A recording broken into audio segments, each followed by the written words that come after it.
बताइए आपकी हालत 400 से 150, 112, 150 क्यों हुई? देखिए, नंबर की बात नहीं है।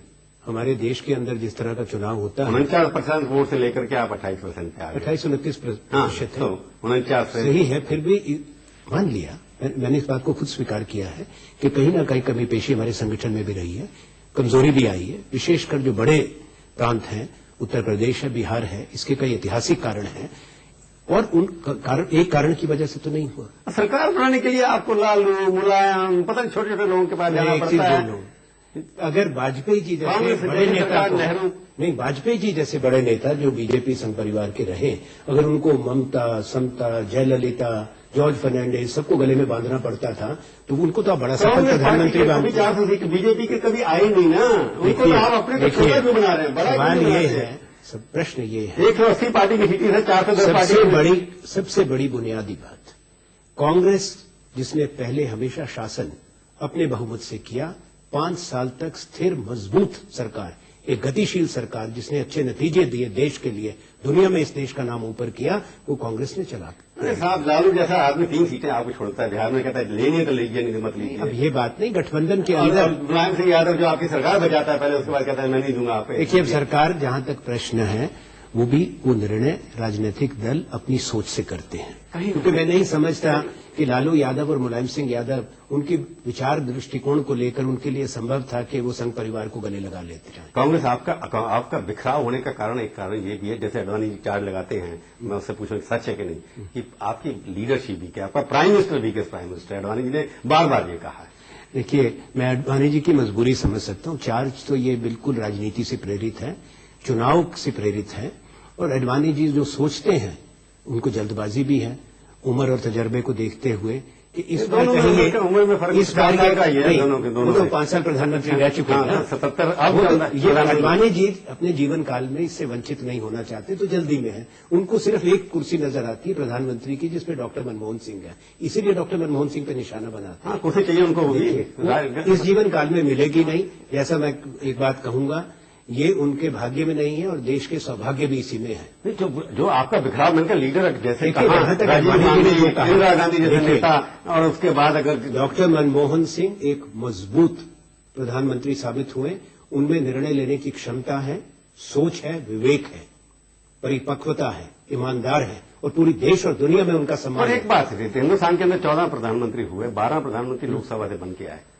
ये हमारे देश का ये संविधान है, सबसे ऑनेस्ट प्रधानमंत्री हमारे देश का संविधान है। संविधान में जो लिखा है कि उसका उसमें तो नहीं था कि बाकी 12 प्रधानमंत्री, बात ऐसी है, बाकी 12 प्रधानमंत्री क्यों लोकसभा से चुन के आए? 3 प्रधानमंत्री हाउस में नो कॉन्फिडेंस मोशन हो, मेंबर में उसको वोट देने के लिए 3 प्रधानमंत्री राज्यसभा से हुए, 3। उसके बाद चुनाव लड़ा थी, मिसेस गांधी भी चुनाव में थी, एक लोकसभा चुनाव। ये तो निर्णय होता है, पर कोई ऐसी असंवैधानिक बात तो नहीं है। अमृतसर चुनाव प्रधानमंत्री देश का लोकसभा नहीं होना चाहिए, लोकसभा में बहुमत होना चाहिए, सकते हैं प्रधानमंत्री का बहुमत होना चाहिए लोकसभा में, उनके दल का बहुमत होना चाहिए। तो बैकडोर से गठबंधन का कोई बैकडोर नहीं है, राज्यसभा का एमएलए सेलेक्ट करते हैं, बिल्कुल गलत होगा। संविधान हम डॉक्टर मनमोहन सिंह हम लोग क्यों मान रहे हैं? कौन? हम तो नहीं मानते, जहां से लड़ेंगे जीत जाएंगे वो। जो उनको एक कमजोर कहते हैं, एक चीज मैं कहूं, कमजोर तो ये थे स्वयं अडवाणी जी, जो अपने आप को लौह पुरुष का उन्होंने स्वयं खिताब दे दिया। ये तो हरा दिया जनता ने। मैं वो नहीं कह रहा हूं। उनके समय में जो गृह मंत्री भी थे, उन्होंने कोई मजबूत नेता के तो कोई तस्वीर नहीं दिखाई। याद दिलाना पड़ेगा, आज वो बाहर चले गए हैं और आज बड़ी बात कहते हैं देश की आंतरिक सुरक्षा की, मजबूत नेतृत्व की, निर्णायक सरकार की।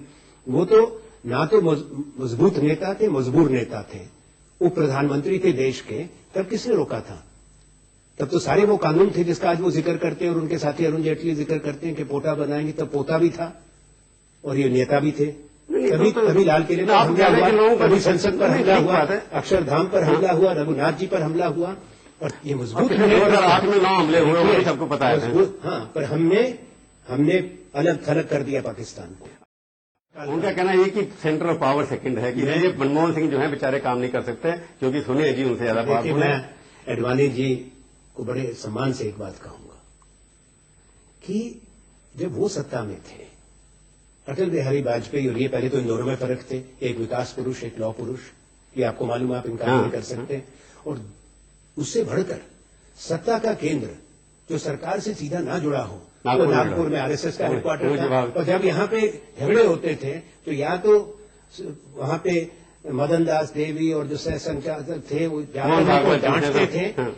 प्रधानमंत्री के घर में जो मुख्य बैठक होती थी, जिसमें cabinet committee on political affairs के लोग होते थे, उसमें वो लोग बैठते थे, बाहर आके खुद बताते थे कि क्या निर्णय हुआ। वो आपके यहाँ हमारे नहीं हो रहा है। हमारे यहाँ नहीं, हमारे यहाँ ऐसा नहीं है। क्योंकि अडवाणी ने कहा कि मंत्री पहले पूछता है 10 नंबर से कि ये करना है कि नहीं करना है। कांग्रेस का मिनिस्टर अपनी पार्टी के अध्यक्ष से जरूर बात करेगा। श्रीमती सोनिया गांधी यूपीए की अध्यक्षा हैं। यूपीए की मीटिंग तो करते नहीं यूपीए की मीटिंग पिछले एक साल में नहीं की उन्होंने। यूपीए की जब अध्यक्षा है तो यूपीए का नेतृत्व उनसे सलाह करता है। जहां तक श्रीमती सोनिया गांधी का प्रश्न है और प्रधानमंत्री डॉक्टर मनमोहन सिंह का, उनके बीच में एक ऐसा संबंध रिश्ता है जो सम्मान का है, और सोनिया गांधी जी ने पिछले 5 वर्ष के अंदर प्रधानमंत्री के व्यक्ति की, प्रधानमंत्री के पद की गरिमा को बनाए रखा है। चलिए पूरा देश जानता है। डिबेट के लिए तैयार क्यों नहीं हो रहे, इसमें क्या कारण है, नुकसान क्या है?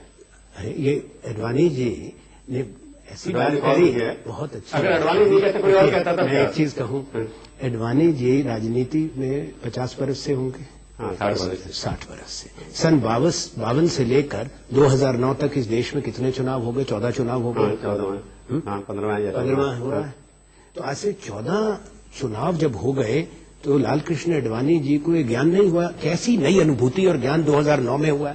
ये भूल गए। अच्छी चीज तो हो गया, ये अच्छी लेकिन- चीज क्या है? यहाँ तो विवाद पहले हो रहा है। 2 प्राइम मिनिस्टर कैंडिडेट नहीं होते डिबेट थे। तो हो रही है। 2 प्राइम मिनिस्टर कैंडिडेट देखिए, नहीं होते दो थे। हैं देश में। इसमें 2 ही है ना। अडवाणी जी सोचते हैं कि वो अडवाणी दूसरे डिक्लेयर्ड हैं। है और आप डिक्लेयर्ड है। नहीं, अडवाणी जी बाकी क्या- किसी ने कहा नहीं मैं प्रधानमंत्री बाकी बड़े बनना हैं, चाहता बहुत हूँ। हैं। नहीं, किसी ने कहा तो नहीं मैं बनना क्या चाहता क्या हूँ। वो सारी बनना चाहते हैं? नहीं, आपको नहीं मालूम है? पर इसमें डिबेट होने में क्या परेशानी क्या है? डिबेट तो रोज हो रही है। नहीं, डिबेट दोनों दलों के बीच नहीं, में। इसमें अच्छा प्रधानमंत्री ने बुनियाद देखिए, प्रधानमंत्री जी ने कुछ बातें कही हैं कि लालकृष्ण अडवाणी जी की एक ही सबसे बड़ी उपलब्धि जीवन की है बाबरी मस्जिद को ध्वस्त करना। उसका जवाब तो दे दें। मैं आपसे ये पूछना चाहता हूँ कि विदेश मंत्री के सामने बड़ी जिम्मेवारी आपके ऊपर एक आ गई। आईपीएल हिंदुस्तान से बाहर चला गया, लोग कहेंगे आपकी कंट्री सेफ नहीं है, आपके होम मिनिस्टर कहते नहीं करने देखो, देंगे। ये बात एक चीज मैं बोलूं कि चुनाव आयोग से जाकर बात करें हैं, आईपीएल वाले हैं कि चुनाव आयोग ने देश में चुनाव की घोषणा क्यों की?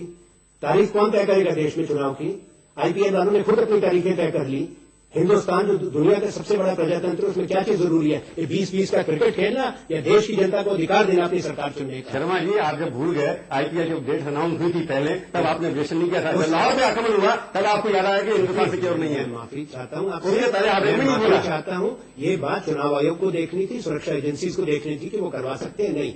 क्या कोई भी राज्य की सरकार या केंद्र की सरकार चुनाव आयोग के संवैधानिक अधिकार को मना कर सकती है? चुनाव से कनेक्शन नहीं है इसका। बिल्कुल है। जो मैच सारे काम बंद कर देगा चुनाव के दौरान। माफ कीजिए, चुनाव आयोग से बात नहीं, करिए। चुनाव आयोग ने तो नहीं कहा बंद करिए आप आईपीएल। मैं वो नहीं कह रहा हूं। सुरक्षा जो बल है उनको कौन- अशोक चौहान आपका कांग्रेस का चीफ देखिए, मिनिस्टर मैं लिख के देता है कि मैं नहीं कर सकता। मैं आपसे एक बात आंध्र कहता प्रदेश से कांग्रेस का चीफ मिनिस्टर लिख के देता है मैं नहीं करा एक सकता। बात है, समझदारी की बात है। समझदारी क्यों? इसका मतलब आपको सिक्योरिटी देश को बचाने देश की में सुरक्षा की ज्यादा चिंता नहीं, उन्होंने कहा- ये गैर जिम्मेवार है, जिनको ना प्रजातंत्र की, ना चुनाव की, ना सुरक्षा की चिंता है, सिर्फ आईपीएल की, क्रिकेट की। ये तो अब चुनाव आपने कहा ना जेटली साहब दिखाएंगे, अभी हारेंगे पता लग जाएगा कि हाँ, देखेंगे, तो देखेंगे उसके बाद क्या होता है, कितना होता है। पहला सवाल, हमारी टीम तो चली गई यहाँ हिंदुस्तान छोड़ के आईपीएल, और साउथ अफ्रीका से आपका खास प्यार है। अब सिक्योरिटी वहां भेजेंगे कि नहीं साथ उनके साथ आप? देखिए, सिक्योरिटी तो वहां के अधिकारियों ने जिम्मेवारी ली है और आईपीएल ने जिम्मेवारी ली है, और मैं सोचता हूं कि साउथ अफ्रीका की सरकार सक्षम है अपने आश्वासन को पूरा करने। आपका हाई कमिश्नर कोई जो वहां कोई मदद नहीं करेंगे नहीं, उनकी? वो तो टीम के साथ जो भी तालमेल होगा वो तो होता ही है। आप कुछ वहाँ भी हमारे दूतावास चुनाव के बाद आपको लगता है कि यूपीए जो अभी पता है यूपीए की अब क्या परिभाषा है इस वक्त, कोई पता नहीं कौन सी यूपीए आपका है, इस यूपीए की सरकार इस जो है उसी तरह बनेगी? कांग्रेस के नेतृत्व की गठबंधन की सरकार बनेगी यूपीए की, और डॉक्टर प्रधानमंत्री मनमोहन डॉक्टर सिंह। मनमोहन सिंह होंगे। अगर थर्ड फ्रंट के सीटें ज्यादा आई तो आप कांग्रेस उसको सपोर्ट करेगी कि नहीं करेगी? ये होगा नहीं, संभव नहीं। नहीं, अगर आप उनकी सीटें ज्यादा आएंगी नहीं, सीटें सबसे ज्यादा हमारी आएंगी। कांग्रेस को अगर किसी ने थर्ड फ्रंट ने सपोर्ट नहीं किया तो क्या आप थर्ड फ्रंट को सपोर्ट करेंगे? देखिए, पहले थर्ड फ्रंट है कहां? थर्ड फ्रंट बन गया, यादव पहले इकट्ठे हो नहीं गए है। हैं? कोई नहीं, वो तो आज भी जो दल वहां गए हैं, कोई खाने पे गए, कोई चाय पानी पे गए। तो सीधा सवाल ये है कि कांग्रेस अपने बलबूते पर सवाल नहीं बना, सरकार नहीं बना सकती ना। हम तो अब यूपीए बनाएगी अपने बलबूते पर। यूपीए जो अभी है उसमें तो यूपीए का मेंबर कौन है ये नहीं पता ना। सबसे बड़ा घटक, सबसे बड़ा गठबंधन सामने आएंगे, सरकार हम बनाएंगे। हम सरकार आपके नेतृत्व में बनेगी या हमारे बिना नहीं बन सकती। आपके बिना नहीं, आपके नेतृत्व की बना। हमारे नेतृत्व की बनेगी। इस देश में संभव नहीं है कोई सेक्युलर डेमोक्रेटिक गवर्नमेंट का फॉर्मेशन भारतीय राष्ट्रीय कांग्रेस की हामी के बिना, भारतीय राष्ट्रीय कांग्रेस के नेतृत्व के बिना। तो आनंद जी हमारे स्टूडियो में आए, बहुत बहुत धन्यवाद। धन्यवाद। तो ये थी आज की मुलाकात। सीधी बात का ये कार्यक्रम आपको कैसा लगा? आप अपनी राय हमें ईमेल के जरिए भी भेज सकते हैं। हमारा ईमेल का पता है sb@aajtak.com। अगले हफ्ते आएगी बारी किसी और हस्ती की। इंतजार कीजिए तब तक और देखते रहिए आज तक।